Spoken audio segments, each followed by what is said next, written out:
ভারত ছাত্র জনতার বড় শত্রুকে আশ্রয় দিয়েছে বলেছে সার্জিস আলম। সারা দেশে এক অকল্পনীয় দুঃশাসন চলছে বলেছে নানক। সময় শেষ হয়ে আসছে, শেখ হাসিনার পরবর্তী ঠিকানা নিয়ে ধোঁয়াশা। আগামী বাংলাদেশ গড়বে ছাত্র শিবির। শাস্তির মাধ্যমে মানবতা বিরোধী রাজনীতির অবসান ঘটাতে হবে। পাহাড় দখলদারদের তালিকা প্রকাশ করুন বলেছে আনু মোহাম্মদ। এতক্ষণ শুনছিলেন সংবাদ শিরোনাম, এবার বিস্তারিত। ভারত ছাত্র জনতার বড় শত্রুকে আশ্রয় দিয়েছে বলেছে সার্জিস আলম।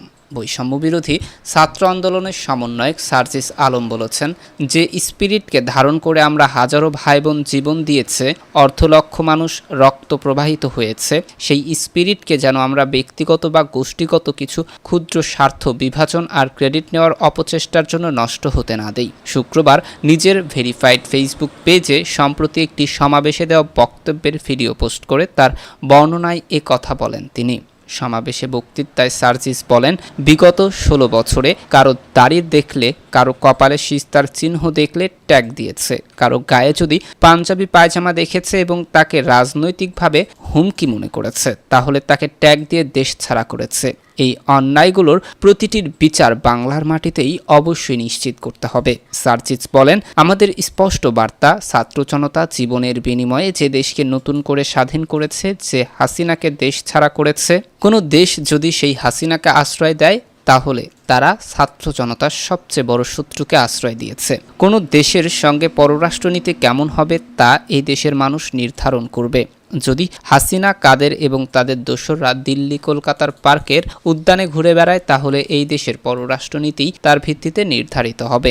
আমরা কোনো দেশের সঙ্গে আর শুধু দেওয়ার সম্পর্ক চাই না, প্রয়োজনে আমরা রক্ত দেব, তবুও সমতার পররাষ্ট্রনীতি নিশ্চিত করব। তিনি বলেন, আমাদের মায়েরা, বাবারা তাদের সন্তানদের হারিয়ে কাঁদছেন, অথচ কিছু শহীদ ও তার আহতদের ভুলে গিয়ে বিভিন্ন জায়গায় সমন্বয়কের পরিচয়ে নিজের ভাগ নিতে ব্যস্ত অনেকে। অথচ কিছু মানুষ শহীদ ও আহতদের ভুলে গিয়ে বিভিন্ন জায়গায় সমন্বয়কদের পরিচয়ে নিজের ভাগ নিতে ব্যস্ত।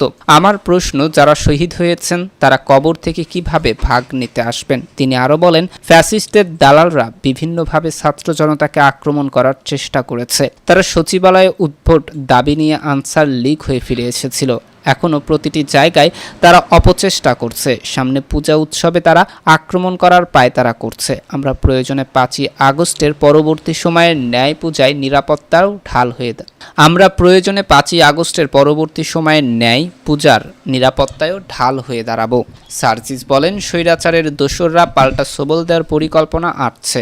আমাদের আহ্বান, সবার ছোট ছোট স্বার্থকে একপাশে রেখে রাষ্ট্রের জন্য, জনগণের জন্য ঐক্যবদ্ধ থাকুন।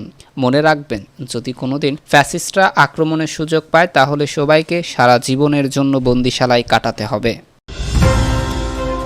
এদিকে সারা দেশে এক অকল্পনীয় দুঃশাসন চলছে বলেছেন নানক।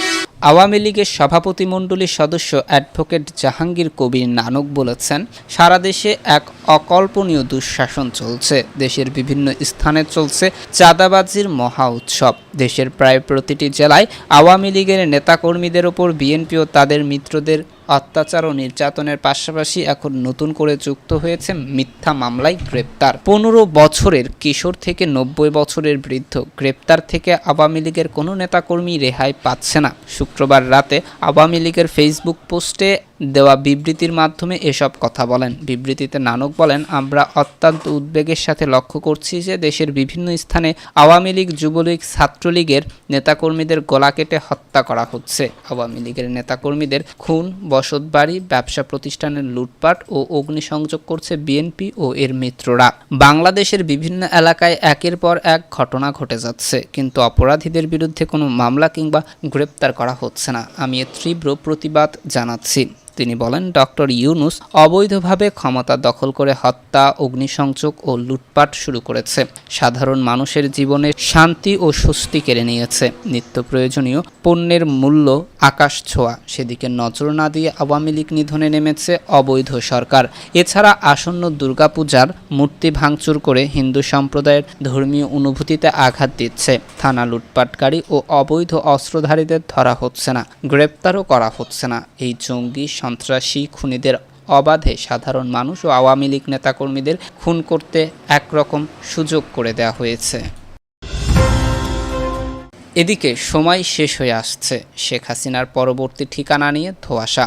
টানা ১৬ বছর ক্ষমতায় থাকা আওয়ামী লীগ সরকারের পতনের পর তৎকালীন প্রধানমন্ত্রী শেখ হাসিনা পদত্যাগ করে দেশ ত্যাগ করেন। কূটনৈতিক পাসপোর্ট ব্যবহার করে তিনি বাধা নিষেধ ছাড়াই ভারতে ৪৫ দিন অবস্থান করার সুযোগ পেয়েছিলেন।